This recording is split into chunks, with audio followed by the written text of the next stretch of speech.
Hello friends, good evening. कैसे हो आप सब? आई होप आप सब बिल्कुल ठीक होंगे। तो फ्रेंड्स, मैं आज का जो ब्लॉग है वो इवनिंग से स्टार्ट कर रही हूँ। और ये जो है फेरी वाले भैया आए हुए हैं जो कि कुर्तियाँ और प्लाजो बेच रहे हैं। तो यहाँ पे जो बगल वाली दीदी थी वही उन्होंने ही मुझे बुलाया था, तो वही मैं आई थी। और हम लोग इसी तरह करते हैं, जब भी मतलब कुछ बिकने को आता है तो हम लोग एक दूसरे को बुला लेते हैं देखने के लिए, और एक दूसरे से पूछते हैं कौन सा अच्छा लग रहा है, तो एक दूसरे की पसंद से ही हम लोग लेते हैं। तो बस इसी तरह उन्होंने भी मुझे बुलाया था। और कुर्तियाँ काफ़ी अच्छी थी और बहुत ही सिंपल थी और ज़्यादा महंगे भी नहीं थे। 250-300 की कुर्तियाँ थी, तो उन्होंने लिया, मैंने नहीं लिया। तो बस ये बहुत सुंदर-सुंदर कुर्तियाँ थी। फ्रेंड्स, मैं आई हूँ किचन में और यहाँ पे मैंने बादाम को मैं रोस्ट कर रही हूँ और मैं बनाने जा रही हूँ तिल और बादाम के लड्डू। तो यहाँ पे जो तिल जो है वो मैंने पिट्ठा बनाए थे, तो उसी दिन के मेरे बहुत सारे तिल जो थे बचे हुए, तो मैं उन्हीं का बनाने जा रही हूँ। तो उस दिन का ही बहुत सारा जो तिल है वो बचा हुआ था, तो मैंने सोचा क्यों नहीं इसके थोड़े से लड्डू बना दूँ। और ये देखिए गुड़ मिले हुए हैं थोड़े से इसमें, और ऐसे भी मेरे पास गुड़ है। तो बस मैं इनके लड्डू बनाऊंगी, तो आप देखिएगा मैं कैसे लड्डू। यहाँ पे बादाम मेरा जो रोस्ट हो चुका था, तो यहाँ पे मैं हाथ से उसके जो छिलके उसे उतार रही थी। और उतारने के बाद फिर मैं इसे छिलके को अलग कर दूंगी। तो बस इस तरह से। तो फ्रेंड्स, यहाँ पे ये देखिए तिल है और गुड़ है, और बादाम के छिलके मैंने हटा दिया, तो कढ़ाई में मैंने डाल दिया है गुड़। तो गुड़ काफ़ी कम थी, इसलिए मैंने थोड़ा सा चीनी भी ऐड कर दिया। और यहाँ पे हल्का सा मैं पानी डालूँ, एकदम हल्का सा डालूंगी। तो ये देखिए मैं गुड़ का सिरप बना रही थी, तो यहाँ पे मैंने चीनी भी ऐड किया था और ये सिरप बिल्कुल तैयार हो चुका है। तो ये चटचट करने लगा, तो मैं यहाँ पे जो तिल और बादाम थे उसको डाल दूँगी। और डालने के बाद 2 मिनट से सारे को अच्छे से मिक्स कर लूँगी। और मिक्स करने के बाद मैं इसे बस गाढ़ी हो जाएगी तो उतार दूँगी। और अगर आपको लड्डू बनाना है तो आप हल्का सा ठंडा होके हाथ में पानी लेकर ही गरम गरम में ही बनाएं। लेकिन बच्चे ने मेरे जो बर्फ़ी शेप में बनाने को बोला, तो ये मैंने उतार दिया है। उतारने के बाद इसको मैंने प्लेट में डाल दिया है जमने के लिए, यानी कि ये थोड़ा सा ठंडा हो जाएगा। तो मैं सिर्फ पीस करके काट दूँगी। तो मैं आपको दिखाती, लेकिन वो वाला क्लिप भी बच्चों ने डिलीट कर। तो फ्रेंड्स, मैं आई थी छत पे, और छत पे आई थी कपड़े लेने के लिए। तो कपड़े मैंने सारी जगह ले लिए हैं, और यहाँ पे मेरे साथ मेरी बेटी भी है। तो धूप काफ़ी अच्छी लग रही थी दोपहर के समय का, तो मैंने छत पे ही मैं बैठी हुई थी, और बैठे हुए मैं सारे कपड़ों को जो है फोल्ड कर दी। तो काफ़ी अच्छी लग रही थी धूप, इसलिए मन किया कि धूप में बैठ जाऊँ। और यहाँ पे मेरे साथ मेरी बेटी भी है। Friends, welcome back to my channel. कैसे हो आप सब? आई होप आप सब बिल्कुल ठीक होंगे। तो मैं आपसे आई हूँ थोड़ा सा बात करने, और बातें भी बहुत ज़रूरी है। वैसे तो आज मेरा कुछ ख़ास काम नहीं था, पर फिर भी आदत हो गई है आप लोगों के साथ वीडियो शेयर करने का, बातें करने का। तो नहीं करती हूँ तो अच्छा नहीं लगता, इसलिए मैंने आप सोचा कि आप लोगों से कुछ बातें कर लूँ। और अभी दोपहर के बज रहे हैं 3:30।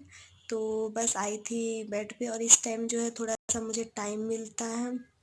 मैं थोड़ा सा टाइम मिलता है, तो थोड़ा सा मैं इस टाइम पे आराम कर लेती हूँ। और ये देखिए जो पीछे देख रहे हैं, ये वाला जो कवर है ब्लू ग्रीन वाला जो बक्से पे है, वो मुझे काफ़ी दिन हो गया है और मुझे चेंज करना है, पर मैं चेंज नहीं कर पा रही हूँ। क्योंकि मैं सोच रही हूँ कि इस बार जो है मैं जो पर्दा जो आता है उसी टाइप का कुछ कपड़ा लेकर के उसको सिलवाऊँगी।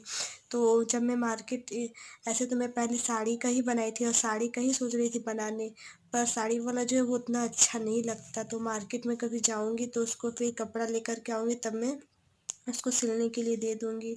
और आज मुझे जाना था पीहू के स्कूल फ़ीस जमा करने के लिए, लेकिन मैं नहीं गई क्योंकि मन नहीं कर रहा था जाने का। तो बस। और फ़ीस ऐसे स्कूल का एक बात आपको बताऊं, तो स्कूल की जो ऑनलाइन क्लासेस हो रही, बिल्कुल भी मुझे कहूँ तो मैं बिल्कुल भी ऑनलाइन क्लासेस से सेटिस्फाई नहीं हूँ। पढ़ाई तो हो रही है, बट वैसा कुछ ख़ास नहीं है। और सच कहूँ तो जब अगर आपको कोई काम आपको सही नहीं लगता है, उस काम के आपको अगर पैसे देने लगे तो पैसे दे तो बहुत अजीब सा लगता है। तो मुझे भी कुछ ऐसा ही फ़ील होता है, लेकिन क्या किया जाए। तो स्कूल का जो फ़ीस है, मैं उसके बारे में बात कर रही हूँ कि स्कूल का जो फ़ीस है वो हमें पूरा पेमेंट करना होता है। तो मैं पिछले बार स्कूल गई थी तो वहाँ पे बहुत सारे जो पेरेंट्स हैं इस फीस में डिस्काउंट करने के लिए बोल रहे थे, लेकिन स्कूल में किसी ने कुछ नहीं सुना, तो बहुत सारे जो पेरेंट्स हैं उन्होंने नाम कटवा दिया। तो मैं वही बोलना चाहती थी कि अगर स्कूल भी थोड़ा सा पेरेंट्स को सपोर्ट करते तो कितना अच्छा होता। ऐसे बहुत लोग हैं जो फ़ीस नहीं दे पाते हैं, तो स्कूल को भी थोड़ा सा समझना चाहिए, कुछ तो उनको डिस्काउंट देना चाहिए ताकि उनको भी कुछ राहत हो। ऐसे तो स्कूल से पढ़ाई हो नहीं रही है, और घर से भी अगर ऑनलाइन पढ़ाई भी अगर टीचर करा रहे तो वैसा कुछ खास पढ़ाई नहीं हो रही है। तो बस, लेकिन यहाँ पे कोई किसी की प्रॉब्लम्स नहीं समझता है। मैं ये नहीं कह रही हूँ कि फ़ीस आप मत लो, फ़ीस लो, लेकिन कुछ तो थोड़ा-सा उनको ऐसा करना चाहिए ताकि पेरेंट्स भी खुश रहें। मैंने देखा मेरे आस-पास भी बहुत लोग हैं जो स्कूल से नाम कटवा दिए हैं, बहुत सारे ऐसे लोग हैं, और स्कूल भी गई थी, वहाँ भी मुझे ये चीज़ पता चला, इसलिए मैं बोल रही हूँ। आप लोग बताइए कि आप लोगों को मेरी बात क्या गलत लग रही है? तो बस यही बात मुझे कहना था, और बस यही था। तो फिर मैं किसी और दिन स्कूल जाऊँगी तो मैं आपको अपनी बेटी का स्कूल भी ज़रूर दिखाऊँगी। और यहाँ देखिए जो बाबू है मेरा सो गया है, और ये जो है ऐसे वो जो आप बेड पे बक्से पर देख रहे हैं वो हम लोग रात में ओढ़ते हैं, और ये मैंने ही बनाया था। ये मैंने ही बनाया था। ये साड़ी मेरी बहुत सारी साड़ी थी तो साड़ी से ही मैंने बनाया था। तो इसे भी हम लोग ओढ़ते हैं, जब ज़्यादा ठंड रहती है तो उसके ऊपर से इसे लेकर के इसको लेकर के डबल करके हम लोग ओढ़ते हैं, और ऐसे दिन के समय इसे ओढ़ लेते हैं तो अच्छा ही रहता है। और बस बाबू यहाँ सो गया है, तो यहाँ पे जो मेरी बेटी है वो नहीं सो रही है, इसको नींद नहीं आ रहा है। इसको पता नहीं क्यों नहीं नींद आ रहा है। क्यों नहीं नींद आ रहा है? क्योंकि मुझे मम्मा पास सोना है। जब मम्मा सोएगी तो मैं सोऊंगी साथ में, क्योंकि बापू मुझे कभी भी मम्मा पास नहीं सोने देता है।